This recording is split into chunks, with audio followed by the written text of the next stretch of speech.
നമസ്കാരം. ഞാനിപ്പോൾ നിൽക്കുന്നത് തിരുവനന്തപുരത്ത് തിരുമലയ്ക്കടുത്തുള്ള സ്വപ്നക്കൂടിൻ്റെ ആസ്ഥാനത്താണ്. നിരാലംബർക്കുള്ള അഭയകേന്ദ്രമെന്നാണ് സ്വപ്നക്കൂടിനെ പറയുന്നത്. സ്വപ്നക്കൂടെന്ന് പറയുന്നത് എല്ലാ സ്വപ്നങ്ങളും തകർന്നടിയുന്ന ഒരു സമയത്ത് ചെറിയ സ്വപ്നത്തിൻ്റെ ഒരു ചെറിയ കുമിള അവരിലുണ്ടാക്കുക, അവരെ ആ സ്വപ്നങ്ങളെ വിടർത്തുക, അവർക്ക് ഒരു രണ്ടാമത്തെ വീടായി മാറുക. ഒരു വീട് വേണം സ്വപ്നം. ആ കഥ ആഗ്രഹം എന്നെ എൻ്റെ മോൻ വരുന്നില്ല കാണാൻ തന്നെ. അങ്ങനെ വിഷമിക്കണ്ട, അമ്മയുടെ മോൻ സന്തോഷം ഇവിടെ എത്തിച്ചാൽ പോരെ. വിഷമിക്കണ്ട, സന്തോഷം വരും. അയാൾ മനസ്സിൽ നന്മയുള്ളൊരു സൈനികനാണെങ്കിൽ അദ്ദേഹം ഇവിടെ വന്ന് കണ്ടിരിക്കും, പോരെ. സന്തോഷം വരും.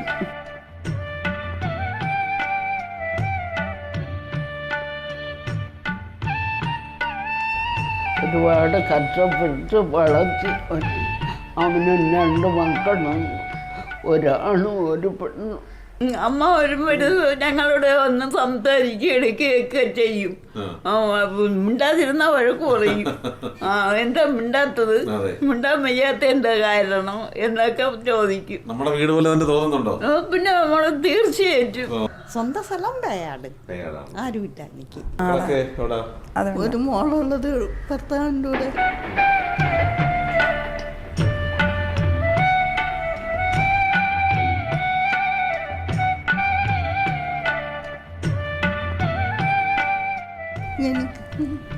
എനിക്ക് വയ്യാഞ്ഞുണ്ട്. പിന്നെ ഒരു മോനുള്ളൂ, പട്ടാളത്തില. അതൊരു ഹൃദയഭേദകമായ ഒരു കാര്യമാണ്. ഈ അമ്മയുടെ ഇപ്പം ഒരു വേദന നിറഞ്ഞ കാര്യമാണ്. പട്ടാളക്കാരനാണ്, പ്രത്യേകിച്ച് ഇന്ത്യൻ ആർമിയിലെ സേവനമനുഷ്ഠിച്ച ഒരു പട്ടാളക്കാരന് ഭാരതമാതാവിനെ മാതാവായിട്ട് കാണുന്ന ഒരാൾക്ക് സ്വന്തം പെറ്റമ്മയെ തള്ളിക്കളയാൻ പറ്റില്ല എന്നാണ് എൻ്റെ വിശ്വാസം. അതുകൊണ്ട് സന്തോഷം ഒരു ദിവസമെങ്കിലും വന്ന് അമ്മയെ കാണണമെന്ന് ഞാൻ ആവശ്യപ്പെടുകയാണ്. You are watching India's first NGO television, Malanadu TV, India. നമസ്കാരം. ഞാനിപ്പോൾ നിൽക്കുന്നത് തിരുവനന്തപുരത്ത് തിരുമലയ്ക്കടുത്തുള്ള സ്വപ്നക്കൂടിൻ്റെ ആസ്ഥാനത്താണ്. നിരാലംബർക്കുള്ള അഭയകേന്ദ്രമെന്നാണ് സ്വപ്നക്കൂടിനെ പറയുന്നത്. A part of legal protection കൗൺസിലിൻ്റെ ഒരു വിഭാഗമായിട്ടാണ് സ്വപ്നക്കൂട് പ്രവർത്തിക്കുന്നത്. 50 വയസ്സ് മുതൽ 90 വയസ്സിന് മുകളിലുള്ള അമ്മമാരെയും അച്ഛന്മാരെയൊക്കെ താമസിപ്പിച്ചിരിക്കുന്ന സ്ഥലമാണ്. നമസ്കാരം. വളരെ സന്തോഷം. രമണി നായർ അല്ലേ? സ്വപ്നക്കൂട് എന്ന് പറയുന്ന വലിയൊരു പ്രസ്ഥാനം ഒരുപാട് അമ്മമാരുടെ അച്ഛന്മാരുടെയും സ്വപ്നത്തിൻ്റെ കൂട് തന്നെയാണ്. ഒരു 10 വർഷം അല്ലേ, ഏകദേശം ഒരു ദശവത്സരക്കാലം കഴിഞ്ഞു രമണി ചേച്ചിയുടെ ഈ ഒരു പ്രയാണം. ശരിക്കും അതിനു മുമ്പ് ടീച്ചറായിരുന്നു കേട്ടുണ്ട്. നോർത്ത് ഇന്ത്യയിലായിരുന്നു ജീവിച്ചത്. ഹസ്ബൻഡൊക്കെ ആയിട്ട് മക്കളൊക്കെ ആയിട്ട് നോർത്ത് ഇന്ത്യയിൽ ജീവിച്ച് വരുന്ന കൂട്ടത്തിലാണ് ആലപ്പുഴക്കാരിയായിട്ടുള്ള രമണി ചേച്ചിയുടെ മനസ്സിനകത്ത് ഇങ്ങനൊരു ഉദ്ദേശം ഒതുക്കുന്നത്. ശരിക്കും ഈ സ്വപ്നക്കൂട് എന്താണ്? എവിടെ മുതലാണ് സ്വപ്നക്കൂട് എന്ന് പറയുന്ന ആ ഒരു വലിയ നിരാലംബർക്ക് വേണ്ടി ഒരു അഭയകേന്ദ്രം ഉണ്ടാക്കണമെന്ന് നമ്മൾ വിചാരിച്ചു തുടങ്ങിയത് അവിടെ വെച്ചാണ്? ഞാൻ നോർത്ത് ഇന്ത്യയിൽ ടീച്ചറായിരുന്നു. മധ്യപ്രദേശിൽ ബിലാസ്പൂർ ഡിസ്ട്രിക്റ്റിലാണ്. ഞാനൊരു 18 വർഷം സർവീസ് ചെയ്തു. അത് കഴിഞ്ഞുകൊണ്ട് ഞാൻ നാട്ടിൽ വന്ന ഒരു സമയത്ത് എൻ്റെ മകന് പെട്ടെന്നൊരു ആക്സിഡൻ്റായി മരണപ്പെട്ടപ്പോൾ മാനസികമായിട്ട് ഞാൻ ഒരുപാട് തകർന്നു. അപ്പോൾ അങ്ങനെ അതിന് ശേഷമാണ് എനിക്ക് ഇങ്ങനൊരു ചിന്ത എന്നിൽ ഉളവായത്. എന്ന് വെച്ചാൽ നിരാലംബരായ എന്നെപ്പോലുള്ള അമ്മമാർ ധാരാളം പേര് കാണുമല്ലോ. അപ്പോൾ അവർക്ക് വേണ്ടിയിട്ട് എന്തെങ്കിലുമൊക്കെ ചെയ്യണമെന്നുണ്ട്. അത് എന്താണ് ചെയ്യേണ്ടത് ഒരു അറിവില്ലാതിരുന്ന സമയത്ത് പലതും ആലോചിച്ചതിൻ്റെ കൂട്ടത്തിൽ എനിക്ക് തോന്നി ഇങ്ങനൊരു സംരംഭം നന്നായിരിക്കും. അപ്പോൾ എനിക്കതിനെ എങ്ങനെ തുടങ്ങണ്ട എന്നുള്ളതൊന്നും അറിയില്ല.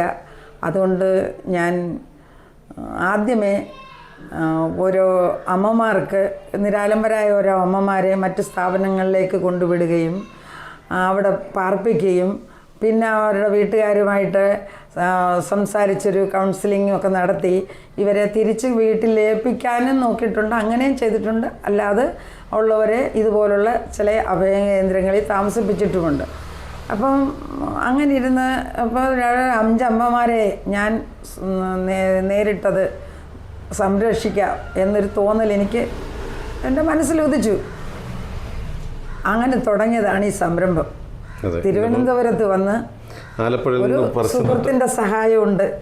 ഒരു PB ഹാരിസ് എന്ന് പറയുന്നൊരു സുഹൃത്തിൻ്റെ സഹായത്തോടു കൂടി ഇവിടെ അല്ലാതെ എനിക്ക് ഒരു 3-4 ലേഡീസ് സുഹൃത്തുക്കൾ തിരുവനന്തപുരത്തുണ്ട്.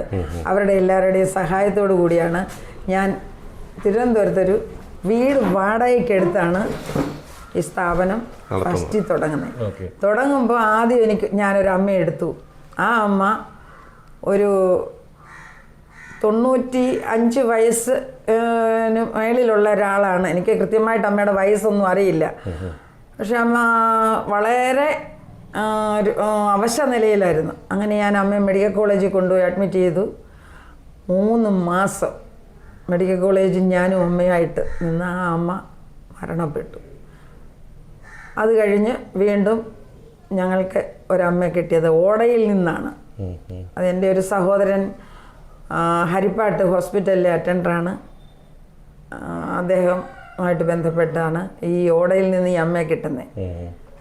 ഓടയിൽ ആരോ കൊണ്ട് തള്ളിയ അമ്മയാണ്. അവിടെ നിന്ന് എടുത്ത് ഹോസ്പിറ്റലിൽ കൊണ്ടുവന്നു. അപ്പോൾ സഹോദരൻ അങ്ങനെ ഞങ്ങളെ ഏൽപ്പിച്ചു. അവിടെ നിന്ന് തൊട്ട് പിന്നെ സ്ഥാപനം മുന്നോട്ട് വന്ന് ഈ 13 വർഷം ആകുന്നു. തീർച്ചയായിട്ടും. ഇപ്പം രമണി ചേച്ചിയെ കുറിച്ച് പറഞ്ഞാലേ നമുക്ക് കുറച്ച് കാര്യങ്ങൾ രമണി ചേച്ചിയെ കുറിച്ച് പറയാനുണ്ട്. കാരണം ഏതൊക്കെ മേഖലയാണ് നമുക്കൊന്ന് ഓടിച്ചു നോക്കാം. അതായത് ടീച്ചർ, നൃത്ത അധ്യാപിക, ചിത്രകാരി, തബലിസ്റ്റ്, അതുപോലെ തന്നെ നേഴ്സിംഗ്, ജീവകാരുണ്യ പ്രവർത്തകർ. അപ്പം നേഴ്സിംഗും പഠിച്ചു അല്ലേ? ജനറൽ നേഴ്സിംഗും പഠിച്ചു, മിഡ്വൈഫറി ഒക്കെ പഠിച്ചു. അത് കഴിഞ്ഞിട്ട് നൃത്തം പഠിച്ചു, ചെറുപ്പം മുതലേ പഠിച്ചു, തബല പഠിച്ചു. അതൊക്കെ പഠിപ്പിക്കാനായിട്ടൊരു ഇൻസ്റ്റിറ്റ്യൂട്ട് നോർത്ത് ഇന്ത്യയിൽ ഉണ്ടായിരുന്നു അല്ലേ? സ്വന്തമായിട്ട് വീട് തന്നെ. അതുപോലെ ചിത്രകാരിയാണ്, ചിത്രം വരയ്ക്കും. അങ്ങനെ വിവിധ മേഖലകളിലൂടെയാണ് കടന്നു പോകുന്നത്. അപ്പോഴാണ് ഇങ്ങനെ ഒരു അമ്മമാരെയും അച്ഛന്മാരെയൊക്കെ താമസിപ്പിച്ച് പരിപാലനം ചെയ്യുന്ന ഒരു ആതുരാലയം ചെയ്യണമെന്ന് ആഗ്രഹിച്ചത്. പക്ഷേ ഞാൻ ഈ അടുത്ത കാലത്ത് വരെ ചേച്ചിയെക്കുറിച്ച് കേട്ടിട്ടുണ്ട്. ഇപ്പോഴും അവരെ കുളിപ്പിക്കുന്നതിനും അവർക്ക് വേണ്ട എല്ലാ സൗകര്യങ്ങളും ഒരുക്കുന്നതിനും ചേച്ചി തന്നെ മുൻകൈ എടുത്ത് മുന്നോട്ട് പോകുന്നുണ്ട്. സ്റ്റാഫുകളൊക്കെ ഉണ്ടെങ്കിലും അത് നമ്മളുടെ ഒരു മനസ്സിൻ്റെ ഒരു സംതൃപ്തിക്ക് വേണ്ടിയാണ്. അത് ചെയ്യണമല്ലോ, അങ്ങനെയാണല്ലോ വേണ്ടത്. അതെ. അത് നമ്മളെന്ന് പറയുന്നത് നമുക്ക് ചെയ്യാൻ മനസ്സ് വരുമ്പോഴാണ് നമ്മുടെ കൂടെ നിൽക്കുന്നവർ ചെയ്യുന്നത്. തീർച്ചയായിട്ടും. ഇപ്പം എനിക്ക് തോന്നുന്നു ആദ്യത്തെ ഒരു അന്തേവാസി എന്ന് പറഞ്ഞു വരുന്നത് ഒരു അമ്മയാണ്. ആ അമ്മയ്ക്ക് വേണ്ടി 10,000 രൂപ വാടക കൊടുത്ത ഒരു വീട് നമ്മൾ വാടക എടുക്കുകയാണ്. പക്ഷെ വീട് എടുത്തു കഴിഞ്ഞാൽ ഉടൻ തന്നെ ഈ അമ്മയ്ക്ക് ഹോസ്പിറ്റലൈസേഷനായി. അപ്പം ആ അമ്മയും കൊണ്ട് ആശുപത്രിയിൽ ചെലവിട്ടത് 3 മാസമാണ് അല്ലേ? ഒരു മകള് ചെയ്യേണ്ട ജോലി മുഴുവനും അമ്മയ്ക്ക് വേണ്ടി ചെയ്തു. അമ്മ മരിച്ചു എന്ന് തോന്നുന്നു അല്ലേ? അപ്പോഴത്തേക്ക് നമ്മുടെ ഈ വാടക കൊടുക്കാനില്ലാതെ ശരിക്കും ആ കെട്ടിടം നമുക്ക് നഷ്ടപ്പെടുകയും ചെയ്തു. വീണ്ടും വീട്ടിലേക്ക് മടങ്ങി. പിന്നീട് എങ്ങനെയാണ് ഇപ്പം 10-35 പേരുമായിട്ട് ഇവിടെ ഈ വീട്ടിൽ സ്വപ്നക്കൂട് നിരാലംബരുടെ അഭയകേന്ദ്രമായി.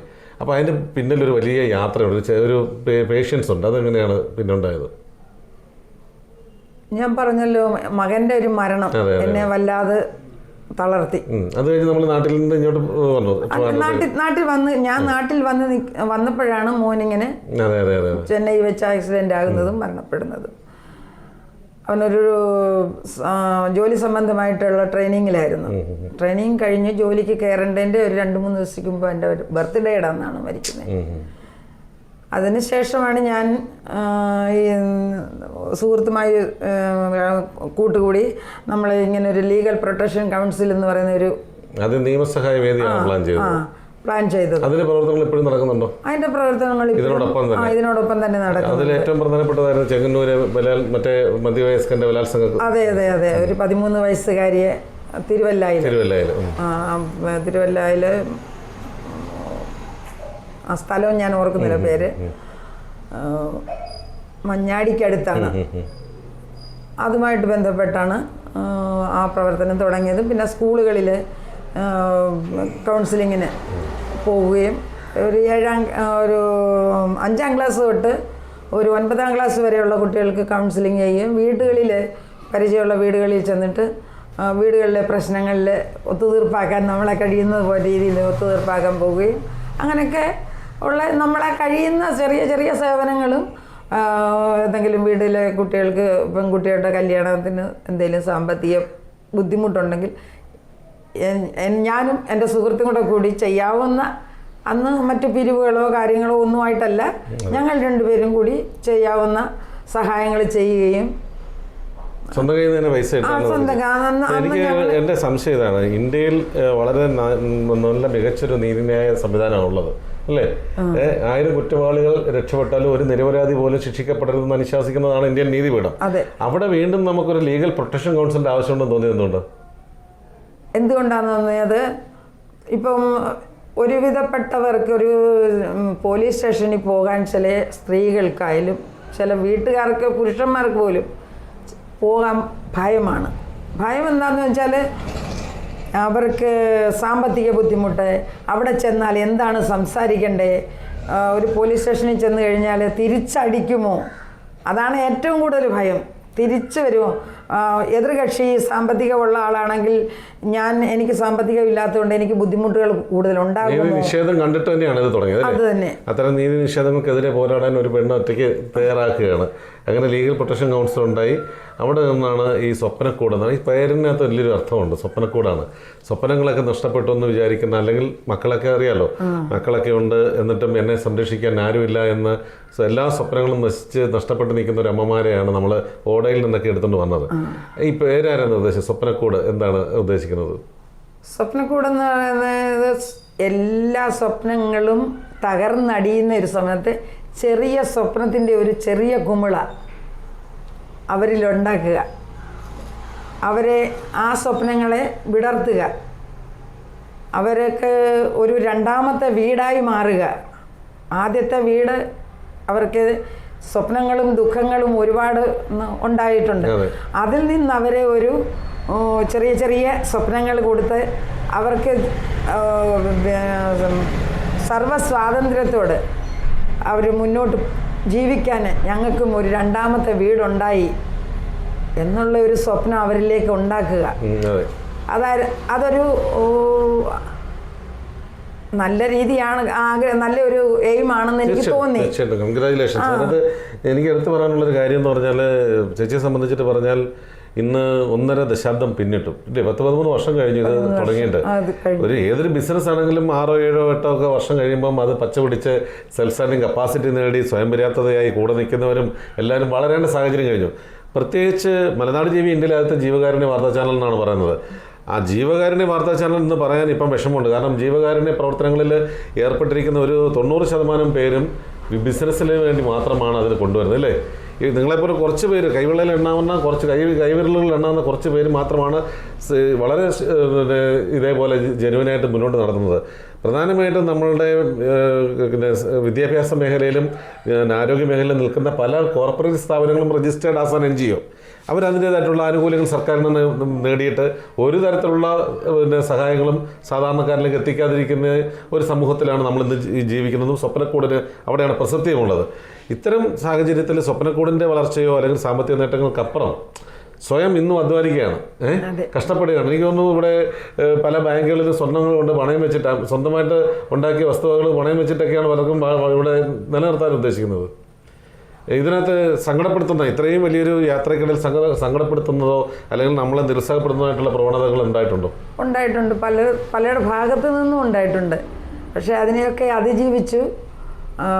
അന്നേരം എന്തോ ഒരു ദൈവം ഒരു ശക്തി തരുന്നുണ്ട്. പിന്നെ തോക്കാൻ മനസ്സില്ല എന്നുള്ള ഒരു മനസ്സാണ് എൻ്റേത്. അയൺ ലേഡി എന്നൊക്കെയുള്ള സ്ഥലം കുറേ അവാർഡുകൾ കിട്ടിയിട്ടുണ്ട്. അയൺ ലേഡി, അതുപോലെ തന്നെ സക്സസ് കേരളയുടെ, അങ്ങനെ പലതരത്തിലുള്ള അവാർഡുകൾ കിട്ടി. ഇപ്പോൾ ഡോക്ടറേറ്റ് കിട്ടി ഇല്ലേ?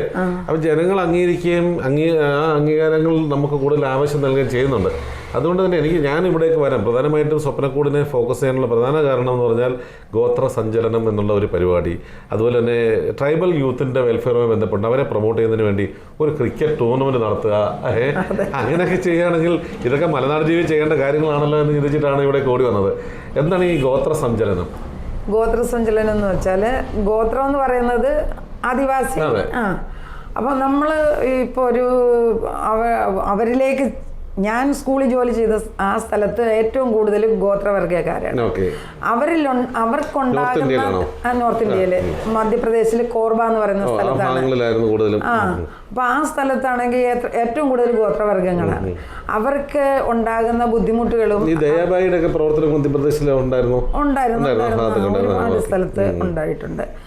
അവരിലുണ്ടാകുന്ന പ്രശ്നങ്ങൾ അവിടെ അത് ആവശ്യവുമാണ്, അങ്ങനെയുള്ള പ്രവർത്തനങ്ങൾ. അതെ, തീർച്ചയായിട്ടും. അപ്പോൾ അങ്ങനെ അവിടുന്ന് കണ്ട് മനസ്സിലാക്കിയത് കൊണ്ടാണ് ഇവിടെയും വന്നപ്പം നമ്മുടെ ആലപ്പുഴ ജില്ലയിലെ ഗോത്രവർഗം ഇല്ല, അപ്പോൾ നമ്മൾ ഇതിന് വേണ്ടിയിട്ട് എവിടെയൊക്കെ ഉണ്ടെന്നുള്ളത് തെരഞ്ഞു പിടിച്ചു. അഗസ്ത്യാർകൂടം തൊട്ട് ആദ്യം നമ്മൾ സഹായങ്ങൾ ചെയ്യാനായിട്ട് നമ്മൾ ജനറൽ ഹോസ്പിറ്റലിൽ 9-ാം വാർഡിലാണ് ആദ്യം വസ്ത്രവും ഫ്രൂട്ട്സും അങ്ങനെയൊക്കെയുള്ള ട്രൈബൽസിന് വേണ്ടിയിട്ടുള്ള അല്ല, ആരുമില്ലാത്തവരും വഴിയിൽ അലഞ്ഞു നടക്കുന്നവർക്കും വേണ്ടിയിട്ടുള്ളതാണ്. നല്ല സേവനമാണ് അവിടെ നടക്കുന്നത്. ഏറ്റവും നല്ല സേവനം നടക്കുന്നുണ്ട് അവിടെ. അപ്പോൾ ഞങ്ങളുടെ പേഷ്യൻറ്റിനെ ഞങ്ങളവിടെ കൊണ്ടുവന്ന് അഡ്മിറ്റ് ആക്കാറുണ്ട്. ചിലപ്പോൾ നോക്കാൻ ഇവിടെ കൂട്ടി നിൽക്കാൻ ആളില്ലാത്ത സമയത്ത് ബൈസ്റ്റാൻഡർ വേണ്ട അവിടെ. അപ്പോൾ അങ്ങനെ ചെയ്യാറുണ്ട്. പിന്നെ ജനറൽ ഹോസ്പിറ്റലിലും മെഡിക്കൽ കോളേജിലും ഒക്കെ കൊണ്ടുപോകാറുണ്ട്. ഇനി പ്രൈവറ്റിൽ ചെറിയ ചെറിയ ചികിത്സയ്ക്ക് ആണെങ്കിൽ പ്രൈവറ്റിലും കൊണ്ടുപോകാറുണ്ട്. പിന്നെ വലിയ പ്രശ്നം വന്നു കഴിഞ്ഞാൽ നമുക്ക് പറ്റില്ല, നമ്മളെ കൊണ്ട് താങ്ങാൻ പറ്റില്ല. പിന്നെ ഇവിടെ ആണെങ്കിൽ ഹോമിയോ ഡോക്ടർ വരുന്നുണ്ട്. എങ്ങനെയാണ് പിന്നെ ഈ ആദിവാസികൾക്കിടയിലേക്ക് ശ്രദ്ധിച്ചത്? ഇപ്പം പിന്നീട് ഇവിടെയാണ് അഗസ്ത്യാർകൂടത്ത് പോയി. അഗസ്ത്യാർകൂടത്ത് പോയിട്ട് ഞങ്ങൾ ഒരു ദിവസം അവിടെ നിന്ന് ഒരു രാത്രി അവരുടെ കൂടെ നിന്ന് അവരുടെ ഫുഡ് വാങ്ങിച്ച് കഴിച്ച് പിറ്റേ ദിവസം അവർക്ക് ഈ വസ്ത്രങ്ങളും അരിയും എല്ലാം കൊടുത്ത് ഞങ്ങൾ അവിടുന്ന് സന്തോഷമായിട്ട് പോരുകയാണ്. കേരളത്തിലെ ഇപ്പം കാസർഗോഡ് ഒഴിച്ച് മറ്റുള്ള എല്ലാ ജില്ലകളിലും, പിന്നെ ആലപ്പുഴ ജില്ലയിൽ ഇല്ല. പത്തനംതിട്ട ജില്ലയിലൊക്കെ വന്നിട്ടുണ്ടല്ലേ? ഉണ്ട്. കോന്നി, കുളത്തുപുഴ, വില്ലുമല. ഈ ക്രിക്കറ്റ് ടൂർണമെന്റ് എങ്ങനെ ഉണ്ടായിരുന്നു? ആദിവാസി കുട്ടികളൊക്കെ കേമന്മാരാണോ? മിടുക്കരാണ് അവർ. നല്ല കളിക്കാർ. അവരിൽ നിന്ന് ഇന്ത്യക്ക് വേണ്ടി തെരഞ്ഞെടുക്കാൻ പറ്റിയ നല്ല മണിമുത്തുകളുണ്ട്. അവരെ കഥ ഞാൻ പറഞ്ഞു, പലപ്പോഴും ഈ കുപ്പത്തൊട്ടിയിലാണ് മണിമുത്തുകൾ ഉള്ളതെന്ന് പറയുന്ന പോലെ ഏറ്റവും അടിസ്ഥാന വർഗ്ഗങ്ങൾക്കിടയിൽ ഒരു എക്സ്പീരിയൻസോ അല്ലെങ്കിൽ അവർക്കൊരു സപ്പോർട്ടോ കിട്ടുന്നില്ല. അവർക്കൊരു പ്രാക്ടീസ് ചെയ്യുന്നതിനോ കിറ്റോ കാര്യങ്ങളോ ഒന്നും ഇല്ലാതെ അവർ ഈ പറയുന്ന പോലെ റബ്ബർ ബോളുകളിലും മണൽ ബാറ്റുകളിലും ഒക്കെ കളിക്കുന്ന കുഞ്ഞുങ്ങൾ ഇന്ത്യൻ ക്രിക്കറ്റിൻ്റെ ഭാവിയിലേക്ക് അവർക്ക് എത്തിക്കാൻ പറ്റും അല്ലേ? അപ്പോൾ എന്തായാലും അതിനു വേണ്ടി ഒരു ശ്രമം നടത്തി. എന്തായാലും മലനാട് ടി വി ഇനിയുണ്ട്, നമുക്ക് ഒന്നിച്ച് നടത്തണം അത്തരം റൂറൽ ട്രൈബൽ ക്രിക്കറ്റ് ടൂർണമെൻറ്റുകൾ. ഇവിടെ മറ്റൊരു കാര്യം, ഏറ്റവും വലിയ സംഭവം എന്ന് പറഞ്ഞാൽ സന്തോഷം എന്ന് പറഞ്ഞാൽ വയോജന സാക്ഷരതാ മിഷൻ അന്വർത്ഥമാക്കിയ ഒരു ഏരിയയും കൂടാണ് അല്ലേ? ചില അമ്മമാരെ പഠിപ്പിച്ച് പാസ്സാക്കി വിട്ടിട്ടുണ്ട്. അതൊരു വലിയ കാര്യമാണ്. ആ എക്സ്പീരിയൻസ് എങ്ങനെ ഉണ്ട്? അത് പഠിക്കാൻ താല്പര്യം ഉണ്ടായിരുന്നു അമ്മമാർക്കുണ്ടായിരുന്നു. നല്ല താല്പര്യമുള്ള ഒരമ്മ ഉണ്ടായിരുന്നു. ഞങ്ങൾ വെള്ളയമ്മയെന്നാണ് വിളിക്കുന്നത്. അമ്മയുടെ പേര് സരോജിനി അമ്മയെന്നാ, കോഴഞ്ചേരിക്കാരിയാണ്. ഈ അമ്മ ഞങ്ങളുടെ കൂടെ 5 വർഷത്തോളം ഉണ്ടായിരുന്നു. ആ അമ്മ ചെറുപ്പത്തിൽ വലിയ വിദ്യാഭ്യാസമൊന്നും ഇല്ലെങ്കിലും കൊച്ചു കുട്ടികളെയൊക്കെ ഈ അക്ഷരങ്ങൾ പഠിപ്പിക്കുകയും ഒക്കെ ചെയ്തൊരു എക്സ്പീരിയൻസ് ഉണ്ട് അമ്മയ്ക്ക്. ആ അമ്മയായിരുന്നു ഏറ്റവും ടോപ്പ്. Very good. എന്തായാലും നമുക്ക് ഇവിടുത്തെ അമ്മമാരൊക്കെ എങ്ങനെ ഉണ്ടെന്നൊന്ന് കാണാം അല്ലേ? ആയിക്കോട്ടെ. ഇവരെ എത്ര ഇൻവെസ്റ്റ് ഉണ്ട് ഇവിടെ മാത്രം ഈ ബിൽഡിംഗ്? ഇവിടെ തന്നെ 24ഓളം പേരുണ്ട്. മൊത്തം 34-35 പേരുള്ള നമ്മളിപ്പോൾ നോക്കുന്നുണ്ട് അല്ലേ? ഓക്കെ, വളരെ സന്തോഷം. എന്തായാലും നമുക്ക് അവരിലേക്കൊന്ന് പോയിട്ട് വരാം. ഇതിൽ എത്ര വയസ്സ് മുതലുള്ള ആൾക്കാരുണ്ട്? ഇവിടെ 50 വയസ്സ് തൊട്ട് 96 വയസ്സ് വരെയുള്ള ആൾക്കാരുണ്ട്. ഓക്കെ. നമുക്ക് ചേട്ടനൊക്കെ നമ്മുടെ സപ്പോർട്ടറാണ് അല്ലേ? ഇവിടുത്തെ കാര്യങ്ങളൊക്കെ ചെയ്യുന്നുണ്ട്. ഇതെൻ്റെ ഒരു മൂത്ത ജ്യേഷ്ഠനെ പോലെ തന്നെയാണ്. വീരകുമാർ മാനേജറാണ്. ഇത് നമ്മുടെ ഓഫീസ് സ്റ്റാഫാണ് സോന. ഓക്കെ. അപ്പം ചേട്ടാ, ഇവിടെ ഇപ്പം നമ്മൾ ഒരു 1.5 പതിറ്റാണ്ടോളമായി ഇല്ലേ രമണി ചേച്ചി ഈ ഒരു പ്രവർത്തനം കൊണ്ട് നടക്കുന്നു, നിങ്ങളൊക്കെ സപ്പോർട്ട് ചെയ്യുന്നു. ശരിക്കും ഒരു സന്തോഷം തോന്നുന്നുണ്ടോ ഇങ്ങനൊരു അമ്മമാരെ പരിപാലിക്കുന്നത്? തീർച്ചയായിട്ടും അമ്മമാരെ പരിപാലിക്കുക എന്നുള്ളത് നല്ലൊരു കാര്യമല്ലേ? അപ്പോൾ അതനുസരിച്ച് ഞങ്ങൾ ചെയ്യുന്നുണ്ട്, സപ്പോർട്ട് ചെയ്യുന്നുണ്ട്, ഫുൾ സപ്പോർട്ട് കൊടുക്കുന്നുണ്ട്. വളരെ സന്തോഷമുണ്ട്. കാരണം ഒരുപാട് ഐഡിയാസ് ഉണ്ട് അല്ലേ? ഈ ട്രൈബൽ ക്രിക്കറ്റ് മേളയൊക്കെ ഉണ്ടായിരുന്നു. അത് പെരിന്തൽമണ്ണയിൽ വെച്ചായിരുന്നു. അതൊരു വലിയ ഇതുവരെ ആരും ചെയ്യാത്ത ഒരു അനുഭവം, ഒരു മനുഷ്യനും ചെയ്യാതെ ചിന്തിക്കാത്തൊരു കാര്യം. അതെ. അതുകൊണ്ട് എല്ലാവരും നല്ല ഗ്രൗണ്ട് സപ്പോർട്ട് ഉണ്ടായിരുന്നു. ചേട്ടൻ കണ്ടിട്ട് കളിക്കാൻ ആ കുട്ടികളുടെ കഴിവ് എങ്ങനെയുണ്ട്? സൂപ്പർ. അതാണ് നമ്മുടെ ഇപ്പോൾ കളിക്കുന്ന പിള്ളേരെക്കാളും നല്ല ഇന്ത്യൻ ക്രിക്കറ്റിലൊക്കെ ഭാവിയുള്ളവരുണ്ട്. തീർച്ചയായിട്ടും അവിടെ. അത് ശരിക്കും പറഞ്ഞാൽ കേന്ദ്ര സംസ്ഥാന ഗവൺമെൻറ്റുകൾക്ക് സ്പോർട്സ് മന്ത്രാലയത്തിനൊക്കെ ഇതൊരു ഇൻഫർമേഷനാണ്. എന്തായാലും നമ്മൾ അത്തരം അവരുടെ വീഡിയോ കിട്ടുവാണെങ്കിൽ നമുക്ക് കാണിക്കാം, ഇല്ലെങ്കിൽ അടുത്ത പരിപാടി നമ്മൾ ഒന്നിച്ച് ചെയ്യാം. വീഡിയോ ഒക്കെ ഉണ്ട്, അപ്പോൾ നമുക്ക് എന്തായാലും ആ വീഡിയോ കാണാം. കാരണം ഇത്രയും മികച്ച കളിക്കാരെ നമുക്ക് കുറച്ചുകൂടെ ഒന്ന് അപ്ലിഫ്റ്റ് ചെയ്താൽ തീർച്ചയാണ്. അപ്പോൾ നമുക്ക് കൂടുതൽ അവർക്ക് എൻകറേജ്മെൻ്റ് ആവും. പിന്നെ ഗോത്രവർഗ്ഗക്കാരെന്നൊക്കെ പറയുമ്പോൾ അവർ ഓക്കെ ഓക്കെ. മേളിലാണോ അവരെല്ലാം ഉള്ളത്? താഴെയുണ്ട്. താഴെയുണ്ടോ? നമുക്ക് നോക്കാം.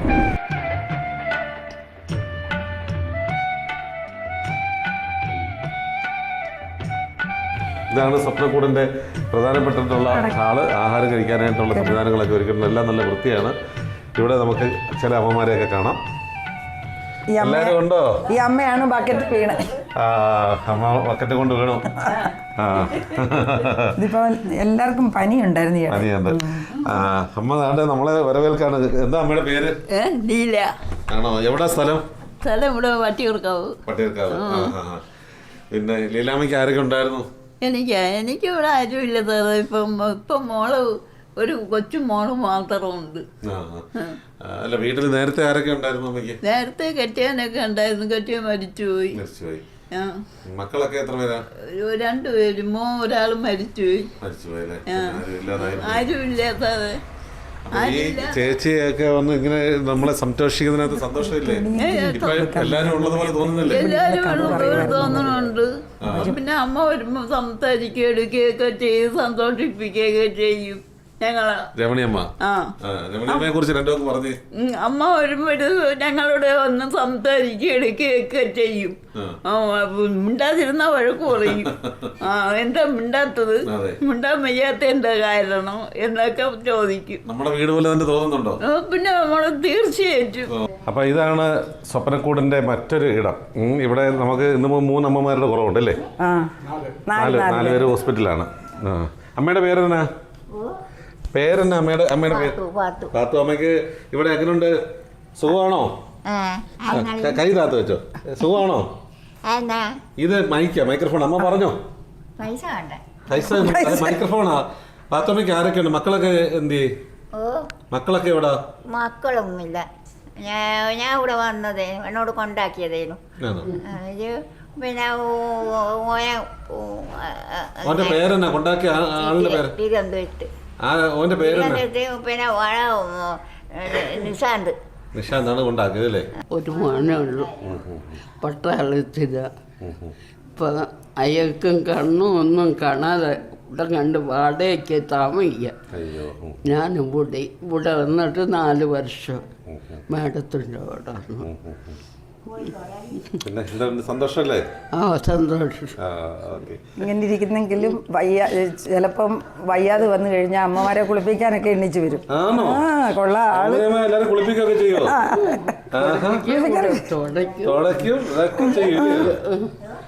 ആരോഗ്യം വേണം. നമ്മുടെ മേഡം നമ്മളെ അല്ലയോ അത് ചെയ്യൂ. തീർച്ചയായിട്ടും. എന്തായാലും ആ സന്തോഷമുണ്ട് മുഖത്ത് കേട്ടോ. സന്തോഷം. ഭയങ്കര നീരായിരുന്നു വന്നപ്പോഴൊക്കെ ശരീരത്തിന്. പിന്നെ സ്ട്രോക്ക് വന്ന് ഇവിടെ വന്നതിന് ശേഷം കൈക്ക് ഇച്ചിരി പ്രശ്നമുണ്ട്. കുറവായി. അപ്പൊ ശാസ്താംകോട്ടക്കാരോടൊക്കെ ഞാൻ പറയാം അമ്മയെ കണ്ടോന്ന് കേട്ടോ. ഓക്കെ. അപ്പൊ പേരെന്നാ? വസന്തകുമാരി. എവിടെ അമ്മയുടെ സ്ഥലം? പൂജപ്പര. പൂജപ്പുരയാണോ? Okay okay okay. ഭക്ഷണം കഴിച്ചോ? ഇന്ന് സദ്യയൊക്കെ ആയിരുന്നല്ലേ? രമണി അമ്മ സുഖം തന്നെ എന്തോ അമ്മയ്ക്ക്. അമ്മയ്ക്ക് സുഖം തന്നെ. ചോദിച്ചല്ലോ അല്ലേ? നമ്മുടെ സുഖത്തിന് വേണ്ടി ഓടി നടക്കുമല്ലേ? അപ്പൊ അമ്മയ്ക്ക് സുഖമാണോന്ന് അറിയണ്ടേ? 5 അയലറിയാണോ? ഓക്കെ. മക്കളൊക്കെ അടുത്തൊക്കെ താമസമുണ്ട്. 3 പേരുണ്ട് മക്കളും. അവരിവിടെ വാടകയ്ക്ക് താമസിക്കാം. കൂടെ കൂടെ വരി എന്നെ കാണും. അമ്മയ്ക്ക് ഇവിടെ സുഖമല്ലേ? എന്താ അവിടെ ചിരിച്ചോണ്ടിരിക്കുന്നത്? നമ്മളെ കണ്ട അവിടെ അടുത്ത റൂമിൽ ഒരാൾ വെയിറ്റ് ചെയ്തിരിക്കുന്നത്. 2 പേര്. ഒന്നല്ല 2 പേര്. നിറഞ്ഞ ചിരിയോടുകൂടി ആയിരിക്കുന്നത്. എന്താ പേര്? നളിനി. നളിനി. സിനിമാ താരം നളിനിയാണോ? സിനിമ നടിയല്ല. അല്ല. പിന്നെ എവിടെ സ്ഥലം? സ്ഥലം അങ്ങ് ആരനാടയ്ക്കപ്പുറം. ഉഴമലയ്ക്ക്. രണ്ടാമത്തെ സ്ഥലം വെള്ളനാട്. 3ാം സ്ഥലം തിരുവനന്തപുരം സ്വപ്നക്കൂട്. സാറിന്റെ അപ്പച്ചന്റെ അമ്മയിലെ ആദ്യത്തെ പിള്ളേരെ കുഞ്ഞുങ്ങളെവിടെയാണ് നിന്നത്. കുഞ്ഞുങ്ങളുടെ കൂടെ അല്ല, കുഞ്ഞായിട്ടല്ലേ ഇവ നിൽക്കുന്നേ അല്ലേ? ഓ കുഞ്ഞുങ്ങളെന്നാണ് ഞാൻ പറയുന്നത്. അവള് കുഞ്ഞാന്നാ പറയുന്നത്. എടുത്തു വളർത്തിയ മോള് ആ ലഭ്യമല്ല. സ്വന്തം സ്ഥലം ഉണ്ടായാട് പേയാടാണ്. ആരുമില്ല എനിക്ക്. മക്കളൊക്കെ എന്തായി? മക്കള് ഒന്നുമില്ല. 3 3 ആൺമക്കളായിരുന്നു. 7 9 അല്ലേ പോയി മാസം. ആരുമില്ല. എൻ്റെ ഭർത്താവും മരിച്ചിട്ട് 14 വർഷം. ആരുമില്ല ഇവിടെ. ഇപ്പൊ എൻ്റെ ആളുകളൊക്കെ ഇവിടെ ഉണ്ട്. അവനില്ലേ ഇവിടെ? ഈ മേഡം ആണ് എൻ്റെ. മലയാളപ്പുഴയാണോ? മലയാളപ്പുഴ അമ്മയാണ് അല്ലേ? മലയാളപ്പുഴ എവിടാ വീട്? എരപ്പുഴ അമ്പലത്തിനടുത്ത. ഞാൻ മോനിക്കാരനാ. നമ്മുടെ അമ്പലമാണല്ലോ. അതെ. പിന്നെ മക്കളൊക്കെ? മക്കളില്ല. നമ്മുടെ കൂടും വീടും എല്ലാം ഇതാണ് അല്ലേ? സ്വപ്നക്കൂടാണ്. അതെ. എങ്ങനെയുണ്ട് ഇവിടെ രമണിയമ്മയെ കുറിച്ച് രണ്ടോ പറഞ്ഞത്? രമണിയമ്മേൻ്റെ രക്ഷകർത്താവ്. അത് മാത്രം ഞാൻ കേട്ടാ മതി. അത് പറയുമ്പോ സന്തോഷം കൊണ്ട് കണ്ടു നിറയുന്നുണ്ട്. എല്ലാം രമണിയമ്മയാണ് ഇപ്പം. അവർക്കും പുള്ളിക്കാരിക്കും ഇതുപോലെ ആണല്ലോ. ഇപ്പൊ എങ്ങും പോകുന്നില്ല, ഇവിടെ തന്നെ നിങ്ങളുടെ കൂടെ ഉണ്ടല്ലോ അല്ലേ? അതെ.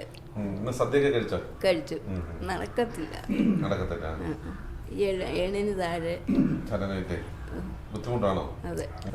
പിന്നെ മക്കളൊക്കെ എവിടാ? ഒരു മോളുള്ളത് ഭർത്താവിൻ്റെ കൂടെ.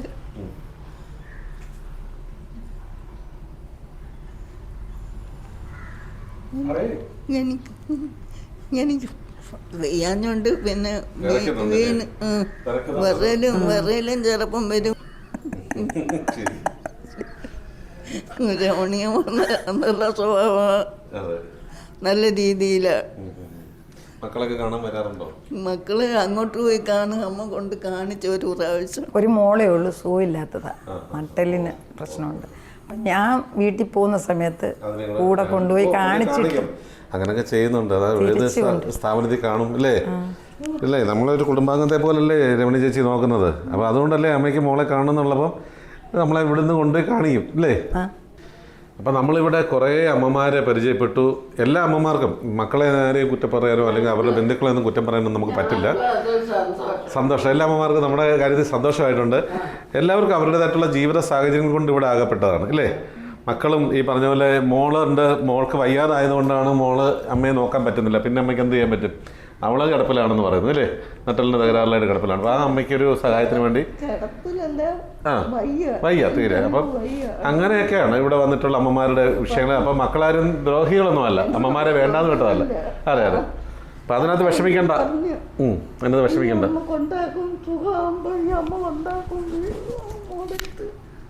എന്തോ ഈ അമ്മേ എനിക്ക് സുഖമാകുമ്പോൾ മോടടുത്ത് കൊണ്ടാക്കുമെന്ന് പറഞ്ഞ് അമ്മ പറഞ്ഞെന്ന് പറഞ്ഞ്. അതെ, തീർച്ചയായിട്ടും അങ്ങനെയൊക്കെയാണ് അവർക്കൊക്കെ ആഗ്രഹം. ഞാൻ മോളെ കാണാനും കൊണ്ടുപോകുന്നില്ലേ അല്ലേ? വല്ലപ്പോഴൊക്കെ മോളെ കാണാൻ അങ്ങോട്ട് ഈ അമ്മ കൊണ്ടുപോകും. അതാണ്. അപ്പോൾ എന്തായാലും നമുക്ക് ശരിക്കും പറഞ്ഞാൽ വേദന ഉണ്ടാക്കുന്ന കുറേ ജീവിതങ്ങളാണ് ഇവിടെ ഉള്ളത്. ഇവർക്കൊക്കെ മക്കളും എല്ലാവരെയൊക്കെ കാണുമെന്ന് ആഗ്രഹമുണ്ട്. അമ്മയുടെ കാര്യമാണെങ്കിൽ മക്കളെല്ലാവരും മരിച്ചുപോയി. ചില അമ്മമാരുടെ കാര്യത്തിൽ കാസർഗോഡ് മുതൽ പേരാമ്പ്ര, കണ്ണൂർ മുതൽ ഇങ്ങോട്ടുള്ള ആൾക്കാർ ഇവിടെ ഒരു എന്താ പറയുന്നത്, രമണിയമ്മ എന്ന് പറയുന്നത് അമ്മയാണോ മകളാണോ എന്ന് തിരിച്ചറിയാൻ പറ്റാത്ത രീതിയിലാണ് ഇവരൊക്കെ സ്നേഹിക്കുന്നത്. എല്ലാവരുടെയും മനസ്സിനകത്ത് അമ്മയെന്ന് വിളിക്കുന്നുണ്ടെങ്കിലും മകളുടെ പ്രായമുള്ളതെന്ന് എല്ലാവർക്കും അറിയാം അല്ലേ? അതാണ്. അപ്പം ഭയങ്കര രമണിയമ്മയെക്കുറിച്ച് പറയുമ്പോൾ ചിരിയല്ലേ ഇല്ലേ? രമണിയമ്മയെക്കുറിച്ചൊന്ന് പറഞ്ഞേ ഉണ്ടോ? രമണിയമ്മയെക്കുറിച്ച് ചോദിച്ചാൽ അന്നേരം കരഞ്ഞുകൊണ്ടിരിക്കുന്ന അമ്മമാരൊക്കെ ചിരിക്കും. അപ്പം അതാണ്, ഇപ്പം കരഞ്ഞുകൊണ്ടിരിക്കുന്ന അമ്മമാരടക്കമുള്ളവർക്ക് രമണിയമ്മ എന്ന് കേൾക്കുമ്പോൾ സന്തോഷവും ചിരിയുമാണ്. രമണിയമ്മ എന്ന് പറയുമ്പം ആ ചിരിയുടെ അർത്ഥം നമുക്ക് മനസ്സിലാവും. എൻ്റെ മോളെ പ്രായമേ ഉള്ളൂ, എന്നാലും അമ്മയെന്ന് ഞാൻ വിളിക്കുന്നത്. എന്നിട്ട് ആ മോള് അതാണ്. എല്ലാവർക്കും സന്തോഷമാണ്. മനസ്സിനകത്തൊരു നന്മയുള്ളതുകൊണ്ടാണ് എല്ലാവരെയും ഇതേപോലെ പരിചരിക്കാൻ കഴിയുന്നത്. അമ്മമാരൊക്കെ ഇരുന്ന് കണ്ണൊക്കെ തുളയ്ക്കുന്നുണ്ട് സ്നേഹം കൊണ്ട്. അപ്പോൾ എനിവേ എന്തായാലും നമുക്ക് സ്വപ്നക്കൂടിന് ഒരു കൂടാരം വേണം അല്ലേ? രമണിയമ്മ വേണം. രമണിയമ്മയ്ക്ക് സത്യം പറഞ്ഞു കഴിഞ്ഞാൽ ഒരുപാട് എന്തോ. അതെ, തീർച്ചയായിട്ടും പറഞ്ഞു കേട്ടോ. സ്വപ്നക്കൂടിന് ഒരു കൂടാരം വേണം. കാരണം എന്താണെന്ന് വെച്ചാൽ ഇതെല്ലാം വാടകയ്ക്കാണ്. രമണിയമ്മയ്ക്ക് ആ വാടക കെട്ടിടത്തിൽ നിന്ന് മാറിയാൽ ഇതിൻ്റെയൊക്കെ ബുദ്ധിമുട്ടുണ്ട്. അതെ അതുകൊണ്ട് ഈ അമ്മയ്ക്കൊക്കെ അത് അറിയാം. രമണിയമ്മയുടെ ആ ബുദ്ധിമുട്ടുകളൊക്കെ അറിയാം. അപ്പം കൊച്ചിലെ അലഞ്ഞ ജീവിച്ച. അതെ, അതുകൊണ്ടെല്ലാം അറിയും. അപ്പോൾ എന്തായാലും സ്വപ്നക്കൂടിന് നമുക്കൊരു കൂടാരം വേണം. അത് എന്നെ കണ്ടുകൊണ്ടിരിക്കുന്ന എൻ്റെ പ്രിയപ്പെട്ട പ്രേക്ഷകർ ഇതൊക്കെ കണ്ടു കഴിഞ്ഞിട്ട് നമ്മുടെ താഴെ ഇപ്പം അതിൻ്റെ പിന്നെ ഡീറ്റെയിൽസ് കൊടുത്തിട്ടുണ്ട്, ബാങ്ക് ഡീറ്റെയിൽസ്. അപ്പം നിങ്ങളെക്കൊണ്ട് കഴിയാവുന്ന സഹായ സഹകരണങ്ങൾ ഒരു പക്ഷേ നിങ്ങൾക്ക് വസ്തുവൊക്കെ ഉണ്ടെങ്കിൽ നല്ല മികച്ച രീതിയിൽ കോർഡിനേറ്റ് ചെയ്യാൻ കപ്പാസിറ്റി ഉള്ള ഒരു ടീമാണ് രമണിയമ്മയുടെ കൂടെ നിൽക്കുന്നത്. ചേട്ടൻ്റെ പേരെന്താ? വീരകുമാർ. സാറ് ഒരു വീരനാണ് എന്നാ പറഞ്ഞത്, വീരകുമാർ ചേട്ടൻ. അതുപോലെ തന്നെ വേറെ ബാക്കിയുള്ള ആൾക്കാരുടെ പേരൊക്കെ എന്ന് പറഞ്ഞു ചേച്ചി ആരൊക്കെ? വീരകുമാർ സാറ്, മാനേജർ സനു ഇപ്പം ഇല്ല, സോന, ജബ്ബാറ്, അതെ, അങ്ങനെ എല്ലാവരും ചേർന്ന് നല്ല രാജി ഇപ്പം അവരുടെ അമ്മായിയപ്പം മരിച്ചിട്ട് പോയിരിക്കുകയാണ് നാട്ടിലോട്ട്. രാജി, പിന്നെ ധനേഷ് രാജിയുടെ ഹസ്ബൻഡ്, രണ്ടുപേരും. നമുക്ക് ഇത്രയും പേരും ചേർന്ന് മനോഹരമായിട്ട് ഇവിടെ എങ്ങും ഒരു സ്മെല്ലോ, അപ്പോൾ അറിയാം ഇപ്പോൾ പ്രായമുള്ളവരൊക്കെയാണ്, അവർക്കൊക്കെ ചില സമയത്ത് ബുദ്ധിമുട്ടായിരിക്കും.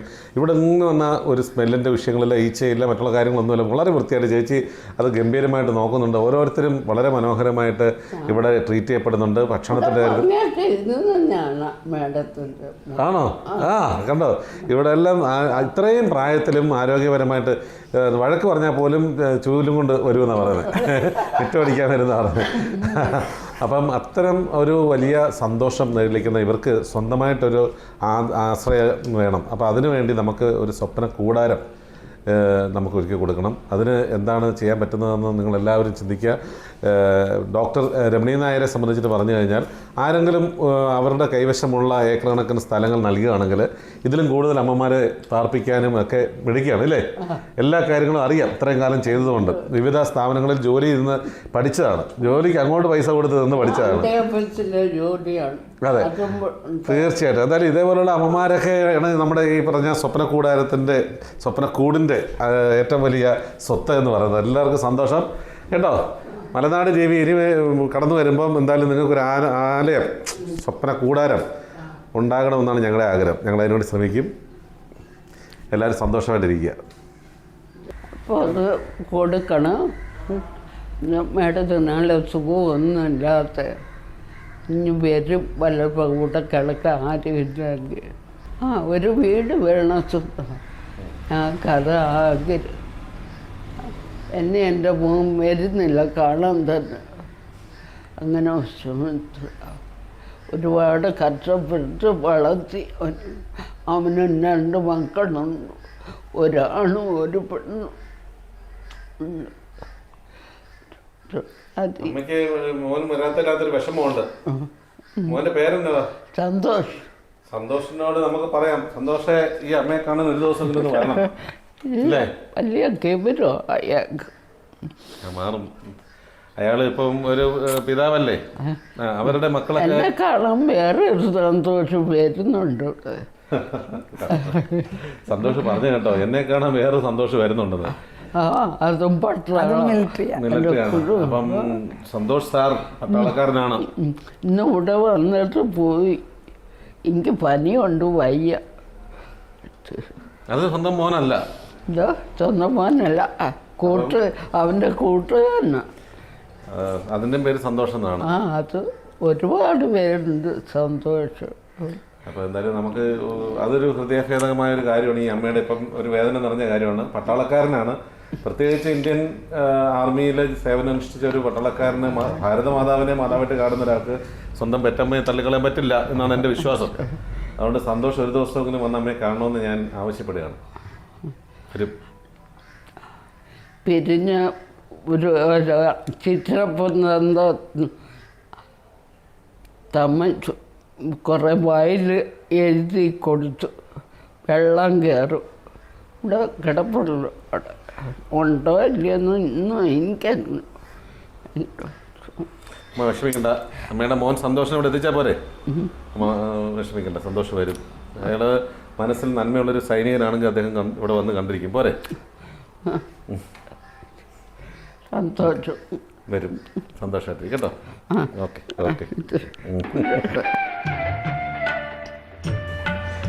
സ്വപ്നക്കൂടിൻ്റെ ദുഃഖങ്ങളും സ്വപ്നങ്ങളില്ലാത്ത ജീവിത സാഹചര്യത്തിൽ അകപ്പെട്ടു പോയ ആ അമ്മമാരുടെ സ്വപ്നങ്ങൾക്ക് നിറം നൽകിയ ജീവിതം ഡോക്ടർ രമണി നായർ ആ പ്രവർത്തനങ്ങളുടെ യഥാർത്ഥ വശം നമുക്ക് മുമ്പ് വരച്ചു കാട്ടുകയായിരുന്നു ഈ ഡോക്യുമെൻ്ററിയിലൂടെ. എന്തായാലും സ്വപ്നക്കൂടിൻ്റെ ഓരോ അമ്മമാരുടെയും മുഖത്ത് നേടിയിരിക്കുന്ന സന്തോഷം, അവരുടെ ആ പൂർണ്ണമായിട്ടുള്ള ആ പിന്നെ സ്റ്റേറ്റ്മെൻറ്റുകൾ, ഡോക്ടർ രമണി നായർ എങ്ങനെയാണ് ഇവിടുത്തെ അന്തേവാസികളെ അല്ലെങ്കിൽ ഇവിടുത്തെ അമ്മമാരെ നോക്കിയതെന്ന് നമുക്ക് മനസ്സിലാക്കാൻ സാധിക്കും. അവരെല്ലാവരും ഒറ്റ ശബ്ദത്തിൽ പറയുന്നു, ഞങ്ങൾക്ക് ഈ വാടക കെട്ടിടത്തിൽ നിന്നൊരു മോചനം വേണം. ഡോക്ടർ രമണി നായരെ സംബന്ധിച്ചിട്ട് ഇന്ന് ശാരീരിക അസ്വസ്ഥതകളും വയ്യാഴികളൊക്കെ ഉണ്ട്. എന്നിട്ടും HDFC ബാങ്കിൻ്റെ അഡ്വൈസർ പോലെയുള്ള ജോലികളൊക്കെ ചെയ്ത് കിട്ടുന്ന വരുമാനം കൊണ്ടാണ് ഇപ്പോൾ ഇത് നടത്തുന്നത്.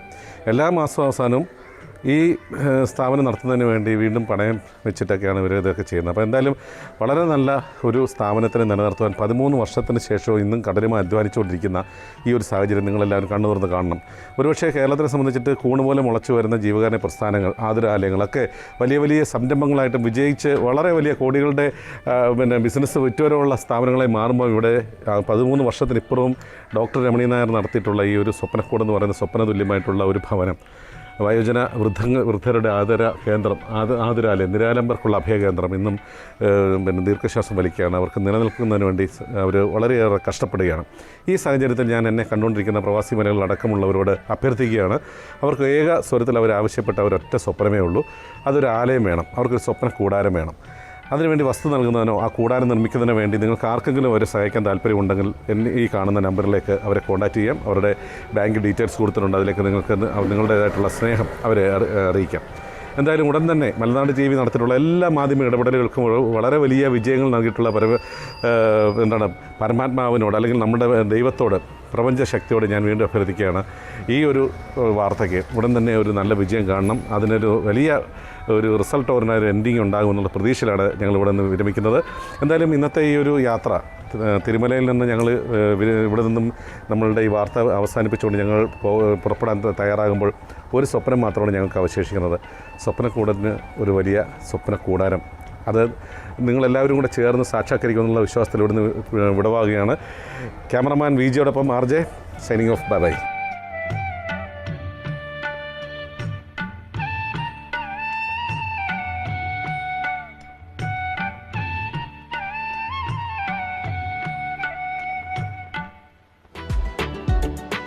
You are watching India's first NGO television, Malanadu TV India.